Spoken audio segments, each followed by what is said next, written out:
This is the Bible Book Club, the book of Nehemiah. Welcome to the club.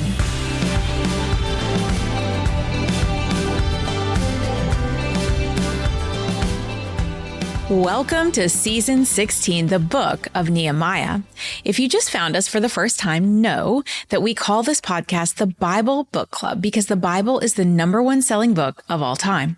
It must be read and it is fascinating to discuss. And we make it easy for you to do both. We read and discuss and you download and listen wherever life takes you. Walking, commuting, studying with friends, or working around the house. Whatever you're doing, the Bible Book Club is there for you. All right, confession. Nehemiah is my favorite book, all-time fave. In fact, over a decade ago, I wrote an entire book about parenting, drawing lessons from Nehemiah called The Passionate Mom. Why do I love this book? Because I want to live a strategically purposeful life for the Lord, just like Nehemiah. He was a man of purpose and strategy, and he provided a pattern for us to follow. Nehemiah didn't just love the Lord, he locked in on God's will and tactically took action for the Lord. His story is an alliteration of the letter P. He perceived the situation. He pondered the problem. He used passion to be a force. He prayed for direction and favor. He patiently waited for opportunities. He methodically developed a plan, and he persevered through opposition. He perceived, pondered, prayed, planned, prepared, and persevered. And add to the fact that he was passionate and patient and you get the picture. When I face trials of any kind, when I have a job that seems insurmountable, I put on my Nehemiah persona. What would Nehemiah do? In this book, we're going to find out, and I hope it will impact your life as much as it has mine. We will see that things did not always go the way Nehemiah would have liked, but no matter what happened, he performed well. He could not control the outcome, but he could control his own performance. That is all we can do. Answer the call and play our part. Okay, that's why I love the book. Here's a recap of where we are and how Nehemiah fits in the Bible. The Bible is a collection of small stories that together tell a much larger story. The larger story is the entire history of our redemption with Jesus as the ultimate hero. I say that at the beginning of every book because it's important to remember. This is just a story that fits into the bigger story. Now, how does Nehemiah fit into the Bible? Well, the Old Testament has 5 divisions. We finished the first division called the Pentateuch, or the books of the law. These were the first 5 books of the Bible. We are in that second division called the history books, and we have learned a lot of history already.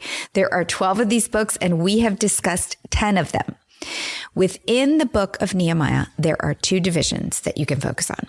Chapter 1 through 7 focuses on the external physical issues of building the wall. Chapters 8 through 13 focus on the internal spiritual issues of the people's hearts. All right, here's a little bit about the book itself.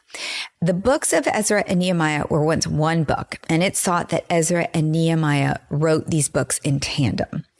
Now, the theme of the book is restoration and renewal, both spiritually and physically. The people need to return to God spiritually, and that means a return to Jerusalem physically.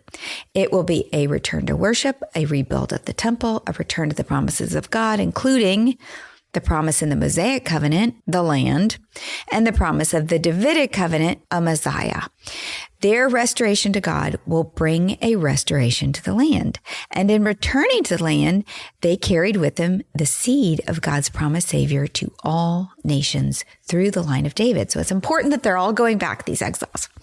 To summarize, the book of Nehemiah is the story of a prayerful leader who rebuilt both Jerusalem's walls and the people's faith despite relentless opposition. The key verse, if I had to pick one, would be Nehemiah 4:14, which says, "Don't be afraid of them. Remember the Lord who is great and awesome, and fight for your families, your sons and your daughters, your wives and your homes." So there's a few key messages not to be missed in both Ezra and Nehemiah. First, the reality of imperfect leadership. These are stories about good leaders who give everything they've got, working hard, praying earnestly, but still couldn't fully achieve what they set out to do. We ended Ezra like that. He kind of was frustrated, and it was a little sad at the end. This theme of incomplete success plays a significant role in the broader Bible story. The point is that even though the Israelites have returned, they still can't win without that one perfect redeeming Messiah king. This is what these stories emphasize. They keep trying to obey the law. They keep trying to fulfill it, but they can't, because we know the end of the story. This Messiah king is going to come, and only he had the power to complete what human leaders couldn't. He would be the final sacrifice. The temple would no longer be needed for animal sacrifices to atone for sin. Jesus' death on the cross is seen as the one perfect and ultimate sacrifice that makes all other sacrifices obsolete. Jesus would replace this temple that they keep trying to rebuild as the meeting point between God and humanity. The Apostle John said this, in John 1:14, the Word became flesh and made his dwelling among us. So interesting. The Greek word for dwelling is the Hebrew word for tabernacle, suggesting that God's presence is no longer confined to a building, but is present in the person of Jesus. Because we keep talking about God dwelling in the temple or the tabernacle, and this is how they had a relationship with God. But the Word is going to become flesh and make his dwelling among us. So Jesus would be our access to God. The temple had a veil that separated the Holy of Holies, God's presence, from the rest of the world.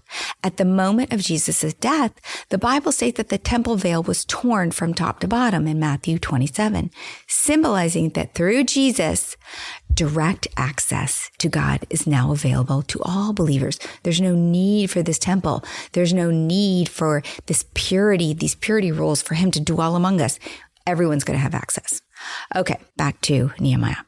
Zerubbabel, Ezra, and Nehemiah all tried to bring Israel into a right relationship with God. Their efforts were commendable, but incomplete. God was making his case that we need a divine savior. So now we're in round 3. Zerubbabel, Ezra, Nehemiah. 3 waves, 3 fails. We'll talk about that later. Another message not to be missed in both Ezra and Nehemiah is the pattern of hope and disappointment. The pattern repeats 3 times throughout both books of Ezra and Nehemiah. Each cycle starts the same way. A Persian king decides to help. He sponsors an Israelite leader. He sends a group of exiles back to rebuild Jerusalem. The first return of exiles was led by Zerubbabel to rebuild the temple. That was Ezra 1-6. The second return, led by Ezra, was to restore commitment to God's law. That was Ezra 7-10. This third return, led by Nehemiah, is to rebuild the city walls. Nehemiah 1-7. There's so much hope and possibility at the beginning of each wave. But here's what happens every single time. They start strong, make real progress, then hit the same 2 problems. Enemies attacking from the outside and the people failing on the inside. So those are 2 key themes to kind of remember in these books. Okay, here's our setup for this book. Nehemiah lived in the post-exilic period, a time of uncertainty for the Israelites. So I'm going to do a little recap here if this is the first time you've listened to Bible Book Club. The backstory on the time period is that in 586 BC, the king of Babylon captured the Israelites. The Babylonian army ransacked, destroyed, and burned the city of Jerusalem, including Solomon's glorious temple and the wall protecting the city. Now, most of the Israelites who survived were enslaved and marched hundreds of miles away to Babylon. 47 years later, in 539 BC, the king of Persia invaded and conquered the Babylonians. Now, the Persian kings had a different philosophy for ruling, and over time, kings Cyrus, Darius, and Artaxerxes encouraged the Israelites to return to Jerusalem. So they did. Once resettled there, they worked to restore what the Babylonians had destroyed. After years of struggle, the poor Israelites managed to restore the temple, but that was as far as they got. The city and its surrounding wall were still a mess, and the people and the temple were exposed and in danger from their neighbors. The Israelites needed a leader to rebuild the wall. Nehemiah, like Ezra and Esther in our next podcast season, was called to a purpose for such a time as this. The people needed protection and the temple needed protection. And Nehemiah was the man with the plan to do both. So as we open, it is 445 BC, about 13 years after Ezra went to Jerusalem with the second wave of exiles. King Artaxerxes, the son of Esther's husband Xerxes, is in power. And the people, no longer a nation, are still in a perilous situation because God is not dwelling in the temple. The temple was rebuilt, but never filled with God's glory. No Davidic king was restored. Political independence has remained elusive, and hearts were not fully transformed. The leadership couldn't solve the deeper problem of human nature. Scene 1. Nehemiah receives news and perceives that there is a problem. Chapter 1. The words of Nehemiah, son of Hakaliah. Okay, so I got to stop there because there's so much to compare between Ezra and Nehemiah. Do you remember how Ezra introduced himself in chapter 7? He built a very lengthy case for why he was qualified to lead the exiles. It was almost boastful. Not Nehemiah. He says 2 things, 13 words total. 1 in the opening of this chapter, he is the son of Hakaliah. And then at the end of the chapter, he's going to say this. He is the cupbearer to the king. That's it. These 2 facts define his qualifications for this job. First, he is standing with the Jews. He is the son of Hakaliah. Therefore, he is Jewish. Second, he has standing with the Persians. He is the cupbearer. Therefore, God has placed him in a position of power with the king of Persia. Note to us, you have standing with the King of Kings. The same God who positioned a Jewish cupbearer in the palace in Persia has strategically positioned you wherever you are. The question is, will you use your identity and influence for the kingdom like Nehemiah did? Continuing in verse 1. In the month of Kislev, in the 20th year, while I was in the citadel of Susa, Hanani, one of my brothers, came from Judah with some other men, and I questioned them about the Jewish remnant that had survived the exile and also about Jerusalem. They said to me, those who survived the exile and are back in the province are in great trouble and disgrace. The wall of Jerusalem is broken down, and its gates have been burned with fire. When I heard these things, I sat down and wept. So here's how I picture this scene. One day, Nehemiah is on a break in between sipping wine for the king, his cupbearer, whatever he did, and he gets a visitor. It's his brother, Hanani, all the way from Judah, which is a big deal visit. It's about 1,000-mile trek on foot or by donkey or something similar, but you get the picture. Hot, dusty, long, boring, and probably dangerous. Nehemiah is excited, curious to discover why they are there. So he jumped in and questioned his visitors in search of news about their people who had survived the Babylonian exile and returned to Jerusalem. The news was not good. It said those who survived the exile and are back in the province are in great trouble and disgrace. The wall of Jerusalem is broken down and its gates have been burned with fire. And then a waitress brought Nehemiah and his guests some coffee, and they discussed their upcoming holiday and vacation plans. I'm just kidding. But isn't that the way it usually goes with visits from our friends? How many times have we sat having coffee with a friend and discussed the news? We talk about the lives of others, but do we really care? When you hear of a death, a broken marriage, a rebellious teen, or a financial misfortune, do you respond with interest, concern, and caring? Shaking your head sadly over the tragic news and then forget about it 10 minutes later? Well, Nehemiah did not move on. Nehemiah immediately perceived there was a problem. He thought about what it meant to the safety and welfare of his people. He grieved for the danger and their future. The Israelites were in trouble, and what they needed was for someone to notice, someone to take the time to care. They had their man in Nehemiah. Nehemiah had developed something every believer needs: depth perception. Perception is the vital ability to listen and process what is really happening in our culture or in the lives of the people around us. It is not easy to force yourself to comprehend difficulties fully and to feel concern and even anguish. But to love others well, it's vital. Nehemiah was miles away from his people when he heard the bad news. He could have thought, there's nothing I can do about it. I'm 1,000 miles away. But he cared about them and made it his business to know their world. He was alert to the cares of those he loved. Nehemiah was a very busy man with a job that easily could have gone to his head and made him selfish, but it didn't. He was available to listen to his friends. Nehemiah put aside his busy concerns and inquired intently about the Israelites' welfare. He was attentive. Because Nehemiah was alert, available, and attentive, he got it. He fully understood the magnitude of the danger his people were in without a wall to protect them. Scene 2, on top of all that, Nehemiah was passionate. We know this from that one verse Heather already read, which is verse 4. When I heard these things, I sat down and wept. Nehemiah heard the distressing news about his people's safety, and he sank into a chair and wept. His passion was so great that the emotion overwhelmed him and consumed him for days. In fact, we're going to read his passion will drive the rest of his story. It was the fuel that kept him focused on the task for which God had exclusively designed him. Passion made Nehemiah a bold and courageous leader for Israel. It drove him to action. He did not freeze in fear.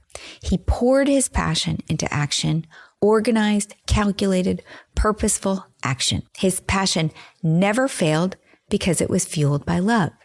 Nehemiah loves his God and loved his people, and he would do anything for them. Matthew 6:21 says this, For where your treasure is, there your heart will be also. I would add to that where your heart is will fuel your passion.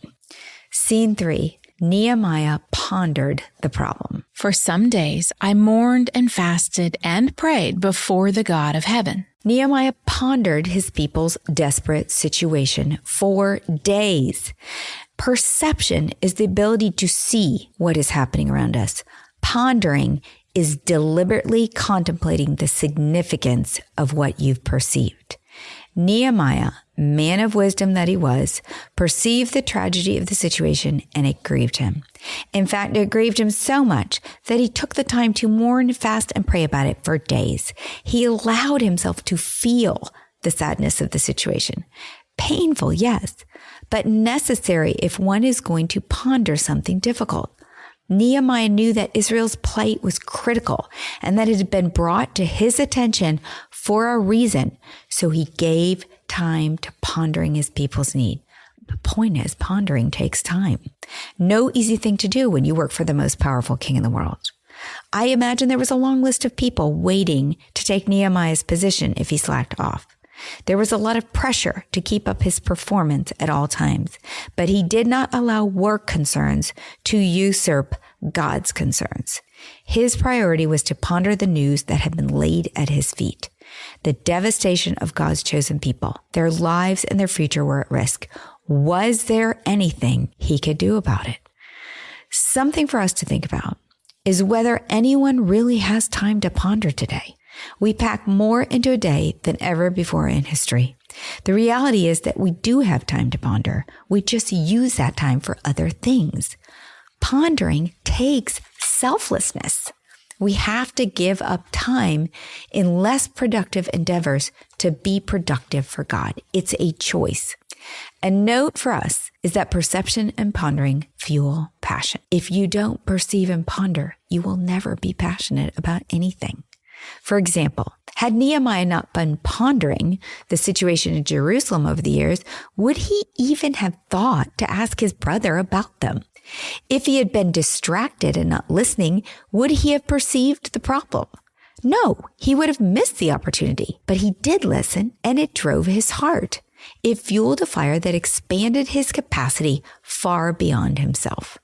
Passion can do the same for us. We must perceive the doors God opens to us, ponder the opportunity until passion grows in our heart and takes over.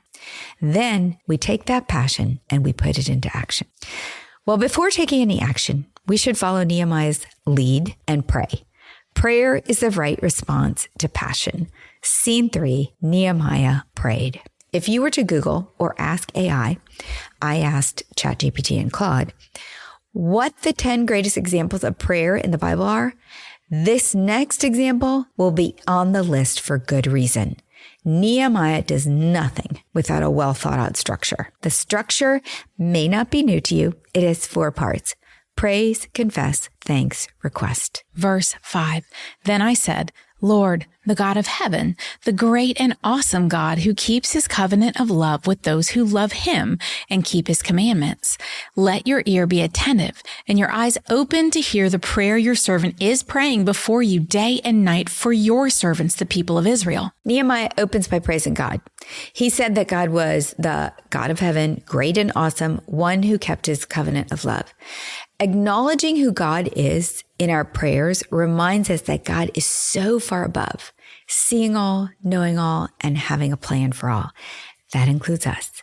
This positioning of remembering that God is above can comfort and encourage us.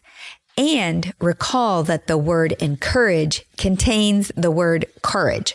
When we are encouraged in the Lord, we feel the courage to act for the Lord. Continuing in verse 6, I confess the sins we Israelites, including myself and my father's family, have committed against you. We have acted very wickedly toward you. We have not obeyed the commands, decrees, and laws you gave your servant Moses. So after Nehemiah praises God, putting him far above, he then confesses to God, which puts us where we belong. In this case, Nehemiah confesses for his people, including himself. He is a member of this family of sons from the 12 tribes of Jacob, and their sin is clearly expressed in his request for forgiveness. They have not obeyed the commands given to Moses. Verse 8, remember the instruction you gave your servant Moses, saying, if you are unfaithful, I will scatter you among the nations. But if you return to me and obey my commands, even if your exiled people are at the farthest horizon, I will gather them from there and bring them to the place I have chosen as a dwelling for my name. They are your servants and your people, whom you redeemed by your great strength and your mighty hand. So he praised God, he confessed to God, and now he gives thanks. And the thanks in this prayer is obscure, but hear me out. Nehemiah expressed his thanks to God by recalling the promise that God made to his people. He's going to hang his hat on that promise. Nehemiah was grateful that he didn't need to worry about his people because of what God had done. They are your servants, thank goodness, Lord, and your people, thank goodness, Lord, whom you redeemed by your great strength and your mighty hand. Verse 11, Lord, let your ear be attentive to the prayer of this your servant and to the prayer of your servants who delight in revering your name. Give your servant success today by granting him favor in the presence of this man. The last thing Nehemiah does in this prayer is request God for what is on his heart. His request is so brief that it is initially unclear what he is asking. First, he wants God to hear him. Then he asks for success. Success for what? Well, Nehemiah doesn't say, perhaps because he has been mourning the problem for months to God and knows that God knows exactly what he intends to do. He just needs success with the king to do it, whatever it is. And so the last thing he does is ask for favor. One of my favorite words in the Bible. Favor. If we would all find favor with others, how glorious would the kingdom be? Abraham, Noah, and Joseph found favor in Genesis. Moses asked for favor and received favor in Exodus. Hannah asked for favor and Samuel grew in favor in 1 Samuel. Esther found favor in the book of Esther. Mary found favor in the book of Luke. And of course, Jesus grew in favor with both God and man. Well, Nehemiah needs God to give him favor with this man, meaning the king. Because if he doesn't find favor with the king could kill him for asking for anything. That was kind of the rule of the day. And oh yeah, Nehemiah in his prayer asks for success and favor today. Now, why and how he knew he needed it today, I don't know, but God was only too happy to give this humble, willing, courageous servant such a right request. Now, if you have never prayed with these 4 steps, praise, confess, thanks, request, and would like to pray more purposefully, we have a simple guide in the show notes. Note to us, Nehemiah turned to God for months first. Remember, he mourned and prayed and fasted for months. He had other choices. He could have jumped right into planning. He could have called a meeting, set up committees, raised money, and taken charge, but he did not. Nehemiah was so wise. Whatever past experiences God had provided him, Nehemiah had learned his lessons from them well. He knew he needed the Lord to be the leader of his expedition, so he prayed. Prayer was Nehemiah's first step toward developing a plan for his people. We really cannot skip this step. He knew better than to waste 1 minute trying to plan without consulting God. I have to confess, I do this. I jump into fixing stuff before asking God to fix it. We will save a lot of time and energy if we follow his example. Now, another humble man of great power and influence felt the same way as Nehemiah about prayer. Abraham Lincoln said of prayer, "I have been driven many times to my knees by the overwhelming conviction that I had nowhere else to go. My own wisdom and that of those around me seemed insufficient for the day." I love that. How many times do we really not have the wisdom to do things, but God does, if we would only turn to him. Scene 4. Nehemiah accepts that he may be called. Nehemiah perceived, so he pondered. He was passionate, so he prayed. He opened this chapter, this entire book, with a simple statement. The words of Nehemiah, son of Hakaliah. And then he ends the chapter with, I was cupbearer to the king. In other words, I hear you, God. You have always known why you put me in this position. Well, now I know too. I am a Jewish cupbearer to the king for such a time as this, to save God's people. I am ready and I am willing. So simple. Nehemiah was so simple, so accepting. He didn't fight it. He was so humble. Yet we will see in the episodes to come, behind this man's serene acceptance lies a fierce determination to execute God's will. One of the things that excites Susan and I the most about Bible Book Club is getting together every week and being able to read and discuss these episodes. The other thing we love is how quickly we are growing. So you can do both. You can invite someone to take the journey with you and at the same time, share Bible Book Club with others so that we can grow even more. New episodes drop every Monday.